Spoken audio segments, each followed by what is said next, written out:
अस्सलाम वालेकुम ज़िया भाई।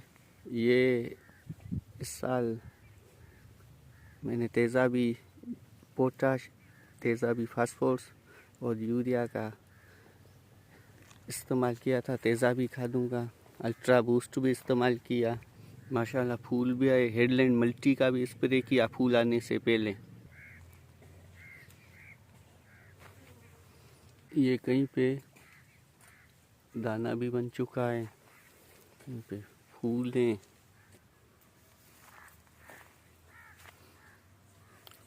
माशाल्लाह फ्लावरिंग बहुत अच्छी है। देखिए फ्लावरिंग। हेडलैंड मल्टी का स्प्रे भी किया है और अब इंशाल्लाह बोरान, जिंक और पोटाश का हाई के गोल्ड का। ये अभी फूल हैं। तेज़ाबी फास्फोरस, सोलो पोटाश और सोलो फास, यूरिया सल्फर के साथ, अल्ट्रा बूस्ट के साथ।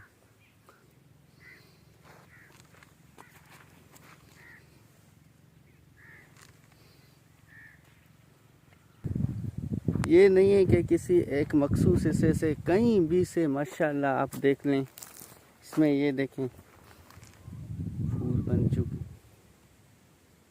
तेज़ाबी खादों का मुनासिब और इसका इस्तेमाल आप रिज़ल्ट देख सकते हैं। अभी तो शुरुआत है, इंशाल्लाह सारा कुछ आस्ते आस्ते हो जाएगा, लेकिन इतनी तवक्को हमें नहीं थी। आप खुद देख सकते हैं, ये कोई तारीफ वगैरह तो नहीं है, सारा अल्लाह पाक का करम है।